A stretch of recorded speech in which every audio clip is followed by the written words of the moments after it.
سورہ مبارکہ رات کی آیہ کریمہ پروردگار عالم اس آیت میں ارشاد فرما رہا ہے، یقول الذین کفروا لست مرسلا،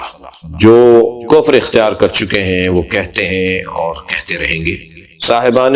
کفر کہتے ہیں اور کہتے رہیں گے، کافر کہتے ہیں اور کہتے رہیں گے کہ لست مرسلا، آپ بھیجے ہوئے رسول نہیں ہیں۔ قل، تو میرے حبیب کہہ دیجئے، کفا باللہ شہیدا بینی و بینکم، میرے اور تمہارے درمیان میری رسالت پر گواہی کے لیے اللہ کافی ہے، ومن عندہ علم الکتاب، اور جس کے پاس مکمل کتاب کا علم ہے، اللہ کے ساتھ وہ میری رسالت پر گواہ ہے۔ پروردگار عالم کا احسان عظیم ہے کہ اس نے ہمیں قرآن اور اہل بیت سے جڑا ہے۔ اس آیہ کریمہ کی تلاوت میں نے آج کی اس مجلس ترحیم کے لیے اس لیے بھی قرار دی کہ ایک دانش مند، ایک دانشور، ایک معاشرے کی پڑھی لکھی شخصیت، ایک ایسی شخصیت کہ جو خود بھی تعلیم یافتہ اور تعلیم کو فروغ دینے والا اور تعلیم کے محسنوں کے لیے ایک مشوق اور ایک محرک کا کردار ادا کرنے والی شخصیت، اللہ اپنے اس کلام میں نبی کی رسالت کے منکروں کے لیے، یا میں یوں کہوں کہ نبی کے زمانے میں اور قیامت تک انکار نبوت کرنے والوں کو، اللہ نبی کی نبوت پر دو دلیلوں کو اور دو گواہوں کو اور دو پشت پناہوں کو اور دو مددگاروں کو بیان کر رہا ہے۔ یعنی نبی کی نبوت پر دو گواہ ہیں اور دو مددگار ہیں۔ نبی کی نبوت مضبوط رہے گی، عام ہوگی، نبی کا کلمہ پھیلتا چلا جائے گا، نبی کا گن گایا جاتا رہے گا دو چیزوں کے ذریعے سے، ایک قرآن اور ایک علی، ایک قرآن اور ایک عالم القرآن، عالم الکتاب۔ یعنی اگر قیامت تک ہمیں نبی کی نبوت پر کوئی دلیل پیش کرنی ہے تو ایک قرآن ہے اور ایک علی کا کردار ہے، ایک مولا علی کی زندگی ہے، ایک مولا علی کے کمالات اور فضائل ہیں۔ لہذا یہاں ارشاد ہوا، یقول الذین کفروا لست مرسلا، جنہوں نے کفر اختیار کیا ہے وہ کہتے ہیں اور کہتے رہیں گے۔ یقول فعل مضارع ہے اور حال اور مستقبل کو شامل ہے، کہتے ہیں اور کہتے رہیں گے۔ اس ترجمے کا، فعل مضارع کے ترجمے کا جو نتیجہ ہے وہ آیت کے اختتامی کلمات سے نکلے گا۔ جنہوں نے کفر اختیار کیا وہ کہتے ہیں اور کہتے رہیں گے کہ آپ لست مرسلا، بھیجے ہوئے رسول نہیں ہیں۔ یعنی وہ اللہ کو مانتے ہیں، وہ آسمانی دین کو مانتے ہیں، وہ آسمانی کتابوں کو مانتے ہیں، مگر رسول اللہ کو نہیں مانتے، تو اللہ انہیں کافر کہہ کر یاد کر رہا ہے۔ یعنی جو اللہ کو مانے اور اللہ کے نبی کو نہ مانے وہ کافر ہے، یا کسی اور جگہ پر اس کا نام لیا گیا ہے وہ شیطان ہے، کیونکہ شیطان جب حضرت آدم کا سجدہ نہیں کر رہا تھا، ان کی تعظیم نہیں کر رہا تھا، تو وہ اللہ کو تو مانتا تھا، اور اس نے یہ کہا تھا کہ تو نے خلقتنی من طین، خلقتنی من نار وخلقتہ من طین، تو نے مجھے آگ سے بنایا ہے اور آدم کو مٹی سے بنایا۔ تو اللہ کی خالقیت کو بھی مانتا تھا، اللہ کی ربوبیت کو بھی مانتا تھا، اللہ کی حاکمیت کو نہیں مان رہا، اللہ نے جو نبی بنایا اس کو نہیں مان رہا۔ تو اللہ کو کوئی مانے اور اللہ کے نبی کو نہ مانے تو قرآن کی زبان میں یہ کبھی شیطان کہلاتا ہے، کبھی کافر کہلاتا ہے۔ یقول الذین کفروا لست مرسلا، آپ بھیجے ہوئے رسول نہیں ہیں، یعنی آپ کے مبعوث ہونے کا انکار کر رہا ہے وہ جو یہ کہتا ہے۔ قل، تو میرے حبیب ان سے کہہ دیجئے، کفا باللہ شہیدا بینی و بینکم، میرے اور تمہارے درمیان گواہی کے لیے اللہ کافی ہے۔ اللہ کیسے گواہی کے لیے کافی ہے؟ اللہ کی گواہی کو قرآن کہتے ہیں، اللہ کی گواہی قرآن ہے۔ قرآن نے پکار کے کہا کہ اگر تم سچے ہو فاتوا بسورۃ من مثلہ، تو قرآن کے 114 سوروں میں سے کسی ایک سورے کے برابر، جیسا اس کی مثل ایک سورہ لکھ کر لے آؤ، ایک سورہ قرآن کی مثل کا لکھ کر لے آؤ۔ ہم مشاعروں میں اور اگر مذہبی ادبی نشست ہو تو محفلوں میں اور مجلسوں میں، مصالموں میں جب ہم بیٹھے ہوتے ہیں تو ایک مصرے پر تمام شعراء اپنی طب آزمائی کر رہے ہوتے ہیں، اور ایک کلام سننے کے بعد اندازہ ہوتا ہے کہ صاحب کوئی استاد پڑھ کر جائے اور ایک اچھا کلام پڑھے تو کہتے ہیں جی اس سے اونچا کیا ہوگا، لیکن جب دوسرا آتا ہے تو پھر معلوم ہوتا ہے کہ جی یہ اس سے بھی اونچا ہے، یا کوئی اور آ کے پڑھتا ہے تو لگتا ہے جو پہلے پڑھ کے گئے ان سے زیادہ بہتر کہہ لیا۔ تو معلوم ہوا کہ ایک کلام کے مقابلے میں دوسرا کلام ہو سکتا ہے، ایک کلام سے زیادہ اچھا اسی انداز کا، اسی بحر کا، اسی ردیف و قافیے میں، اسی زمین میں دوسرا کلام بھی ہو سکتا ہے۔ تو قرآن نے تو 1400 سال پہلے پکار کے کہا ہے کہ اگر تم سچے ہو، قرآن کے مخالف ہو، رسول کو نہیں مانتے ہو، تو 114 سورے ہیں، ایک لے آؤ۔ تو آج تک ایک سورے کا نہ لانا، بلکہ قرآن کا جو سب سے چھوٹا سورہ ہے جسے سورہ کوثر کہتے ہیں، جب یہ نازل ہوا اور سرکار نے اسے خانہ کعبہ کی دیوار پر آویزاں کروا دیا، معلقات سب کے ساتھ جب یہ معلق کیا گیا تو سب نے اپنے اپنے وہ 7 منظوم کلام اتار لیے اور کہا کہ اس کلام ما ھذا کلام البشر،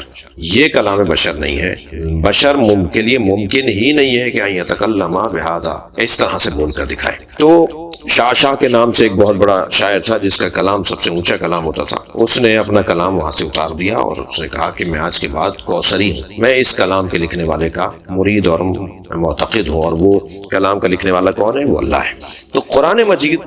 دلیل ہے نبی کی نبوت پر۔ آج بھی میں جدید بچوں سے کہتا ہوں، کیونکہ آپ کو آج کالج یونیورسٹیز کے اندر جو اسلام مخالف لوگوں کی طرف سے سننے کو ملتا ہے، ان میں سے ایک بات یہ بھی ہے، ان سے کہیں جی کوئی پریشانی کی بات نہیں ہے،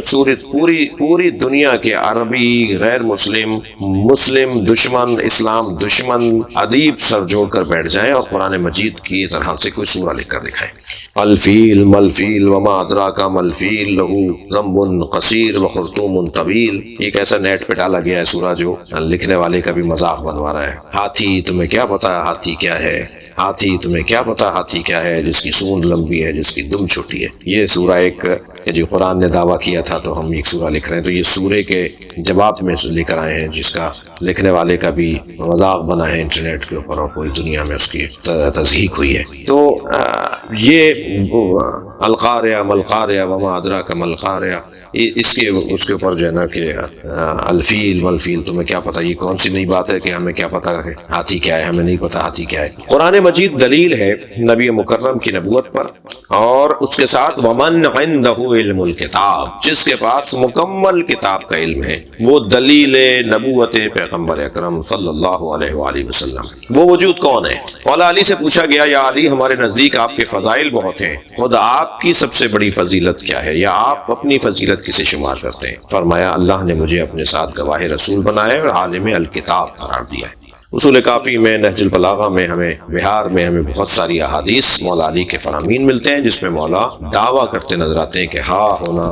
یہ سینہ ہے جہاں علم جمع ہو چکا ہے، مجھ سے ماضی کے بارے میں پوچھو، مجھ سے آئندہ کے بارے میں پوچھو، کوئی دنیا میں ایسی چیز قیامت تک آنے والی نہیں ہے جس کے بارے میں میں تمہیں نہ بتاؤں۔ ایک جگہ تو یہ بھی فرمایا کہ میں قیامت تک آنے والے حادثات کا بھی بتا سکتا ہوں، ان حادثات میں مارے جانے والوں کا بتا سکتا ہوں، ان حادثات میں مارنے والوں کا بتا سکتا ہوں، ان حادثات میں فرار ہونے والوں کا بتا سکتا ہوں۔ مولا کائنات کو عالم الکتاب قرار دیا، لا رطب ولا یابس الا فی کتاب مبین، کوئی خشک و تر نہیں ہے مگر وہ اللہ نے کتاب کے اندر رکھ دیا۔ اور کتاب مبین کا حامل کون ہے؟ جسے امام مبین کہا جاتا ہے۔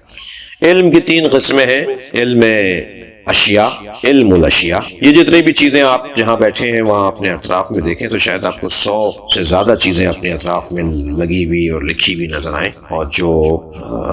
اشیاء ہیں، شے ہیں، علم الاشیاء۔ تمام علوم اس وقت جو غلبہ پا چکے ہیں وہ علم الاشیاء کے علوم ہیں۔ علم ما کان و ما یکون، جو ماضی میں علم گزرا، ماضی میں جو کچھ گزرا، ما یکون، جو ماضی کے بعد آئندہ آنے والا ہے، ان سب کے بارے میں جاننا، یہ علم ما کان و ما یکون ہے، وسعت علمی کی بات ہو رہی ہے۔ اور تیسرا علم ہے علم ذات، اپنے آپ کو پہچان۔ اور ظاہراً یہ جو سب سے مشکل علم ہے، اس پر ڈھونڈنے سے لوگ ملتے ہیں کہ جو اپنے آپ کو پہچاننے کے علم کے حامل ہوں، اور جو اپنے آپ کو پہچان لیتا ہے وہ در حقیقت اللہ کو پہچان لیتا ہے۔ یہ قاعدہ بھی اسی کا دیا ہوا ہے جس نے اپنے آپ کو پہچان لیا، من عرف نفسہ فقد عرف ربہ، جس نے اپنے آپ کو پہچان لیا اس نے اپنے رب کو پہچان لیا۔ تو بڑا گہرا تعلق ہے، کیونکہ اللہ نے انسان کو اشرف، اعلیٰ، اجلا اور اولا قرار دیا ہے، تمام تر مخلوقات کو اس کے حوالے کیا ہے اور اسے اپنے اختیار میں دیکھنا چاہتا ہے۔ تو اللہ نے اپنی ذات کا جلوہ اسے قرار دیا ہے، تجلی المتجلی لخلقہ بخلقہ، خود مولا کائنات کا فرمان کہ وہ مخلوق پر مخلوق کے ذریعے سے تجلی کرتا ہے۔ تو اس انسان کو اللہ نے کیونکہ اپنی تجلی گاہ بنایا ہے، اپنا جلوہ گاہ بنایا ہے، تو اس انسان کو خود اپنے آپ کو پہچان لینا یہ بڑا ہنر ہے، اور جب یہ اپنے آپ کو پہچان لے گا تو اپنے رب کو پہچان لے گا۔ لہٰذا یہ علم ذات علم کی 3 قسموں میں سے ایک قسم ہے۔ اور مولا کے چاہنے والوں سے گزارش کہ یہ ہو نہیں سکتا کوئی علی مولا کا دم بھرتا ہو، نام لیوا ہو، نعرہ لگانے والا ہو، اور مولا کے نام پہ اس کی پیشانی پر ایک تراوٹ اور خوشی کے آثار آ جاتے ہوں، اور وہ علم سے دور ہو، وہ علم سے دور ہو۔ دیکھیے علم کی جب بات ہوگی تو یہ جو عالم اسے نہیں کہا جائے گا کہ جو میرے حلیے میں ہو یا میں جس حلیے میں ہوں۔ عالم کے لیے ہونا حلیے، یہ حلیہ عالم کا حلیہ نہیں ہے، ہاں یہ ایک